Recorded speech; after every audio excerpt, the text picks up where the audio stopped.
And one thing that's amazing about Chick-fil-A is if I show up to the one right here down the road in Franklin, Tennessee from Ramsey Solutions, or if I go to the one in my hometown in Dedham, Massachusetts, I have the same experience. How do you do that when it comes to customer experience? How do you make it consistent all the way across the country? That is, it's a really good question, and it's the same answer I would give anybody that asks the question, and it really comes down to what we call our franchisees as operators. Our owner operators, traditionally are franchisee. Each store is independently owned and operated, and that is unique to our business model. And what that creates is you have an owner operator that is in their business on a daily basis, and they genuinely care about those customer interactions. And most importantly, those team members that are serving those guests, and that gets translated into that overall guest experience. And so I want you to imagine that you were one of our franchisees. If you walked in your restaurant every day and you started seeing, your drive-through back up into the road, as the franchisee, you'd want to do something about that. And so some of our best ideas out in the field, almost all of them have come from our operators. And so, for example, if you're a customer and you've been through any one of our drive-thrus in the last 2 years, you probably saw somebody outside, maybe in the rain, taking your order with appropriate gear on. They've got all the warm clothes on. They got the umbrellas. They got everything. They're covered. We put canopies out there. And the reason we did that is because there was an operator that saw the need to create less friction in the drive-thru. And by doing that, what he wanted to do is speed it up. So he put team members outside so that we could take those orders faster. And so that created a less friction-filled experience. And those are the type of things that happen when we have our franchisee or our operator engaged in that business, engaged in their community. They don't want to show up to the ballpark or to their small group at church and one of their friends says, "What the heck's going on with your drive-thru?" They are intent in fixing any of those situations in and around the restaurant. And so I think it comes back to our ownership model or our operating model, and really comes down to that operator. It's fascinating because Chick-fil-A is this giant corporate entity, and you would think, well, we have very strict ways that each owner-operator has to run the business. Even as a small business owner listening, there's ways that you say, hey, if you're a leader on my team, you've got to do things this way. But it sounds like Chick-fil-A has empowered all of those owner-operators, all of those leaders to fix problems in creative ways that make sense for their location and their communities. Yeah, you hit it right on the head. We say a phrase quite a bit that an operator is in business for themselves, but not by themselves. And, part of that is they are in business for themselves, but they've got a support system behind them that allows them autonomy and freedom to make decisions. Don't get me wrong. I mean, there's one way to make a Chick-fil-A chicken sandwich, and everybody's got to make it that. Don't mess it up.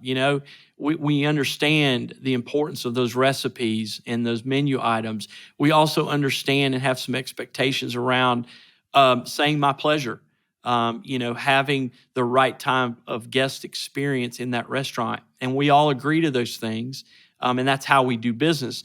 But outside of those core fundamental things, we do offer a lot of autonomy, which attracts, some very, very entrepreneurial-minded thinkers to come into our business and elevate the experience more and more of the time.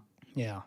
So as you create this amazing customer experience, how do you gauge this as far as its success? How do you evaluate what's working and what's not? Is it just, do you guys have any feedback loops? Is it surveys? Is it owner-operators reporting back to you? What does that look like? We do have some traditional ways to do that, all of the above. I mean, from our, what we would call an operator survey, team member survey, we do a tremendous amount of customer intercept surveys. You may have found one even on a receipt that you've received, and if you fill out the survey, you get a free sandwich. Those are great ways for us to get feedback at an individual location on how we're doing, and then holistically, how are we doing? But I would tell you, it's fascinating. it's not that we don't care about revenue and profit. Don't get me wrong. I mean, we're in business, and part of that is to make money. But more of the time, we find ourselves reflecting back on, our corporate purpose. And, our corporate purpose, which a lot of people have heard before, is to glorify God by being a faithful steward of all that He's entrusted to us and to have a positive influence on all those we come in contact with. And so that in and of itself, we measure, are we being a good steward, and are we having a positive influence? And if we do those things well, our theory is that business will grow. And it has. When you treat people with honor, dignity, and respect, and their food's hot, it's accurate, it's quick, it's done with a smile, that typically translates into success, higher revenues, more profit. But the spirit of that and the goal of that is to have a positive influence. And my favorite experience for a guest is when, a child or a teenager or even an adult just says, "Why is Chick-fil-A different? What is it that they're doing?" I love that question because it gets them to think about what is it that we're doing in the business that makes them feel valued. And if we do that well, they'll come more often. They'll pay full price. They'll tell others about us, right? And so that's really the spirit and how we measure it is, are we having influence? I love that. We call it rare air around here at Ramsey. We're breathing rare air. When I you love walk into that. our headquarters, we want people to feel this level of, man, this place is different. People are happy to be here. They've got smiles on their faces. There's warm cookies. There's fresh coffee. And there's that spirit of hope and positivity and wanting to influence in that positive way that is really powerful, especially in today's culture. And if you've been to any other fast food restaurant, you know that it is not Chick-fil-A, right? The food's not there. The experience isn't there. You said something really fascinating, and I bet that's not easy. Nobody said it was going to be easy. It's simple, right? Warm cookies, a smile, positivity. Those things sound really simple, but it doesn't mean they're easy to do. And one example of that is, we're known for saying "my pleasure." The backstory to that is Truett enjoyed going to the Ritz-Carlton. When he was on a nice vacation, our founder, Truett Cathy, would go to the Ritz-Carlton. What he loved was when he would say thank you, they would say "my pleasure." And he thought that was a really unique and kind thing to do. Do you realize he talked about that for almost 10 years? He wanted every team member to do that. And he talked about that for 10 years straight before we really got behind it.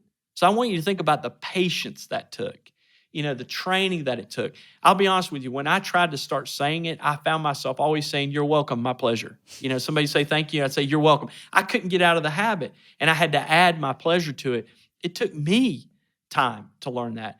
So it's simple. It's a simple phrase. It doesn't mean it's easy to do. And I think it's important to recognize if you're in business for yourself or whether whoever you're working for, there are kindness can be really simple. Doesn't mean it's always easy. It just takes perseverance and patience. You just got to keep working it, and working it. And over time, I think people realize, oh gosh, Chick-fil-A really is a good place to go. And part of that was because we were saying "my pleasure," and it took us 10 years to do it.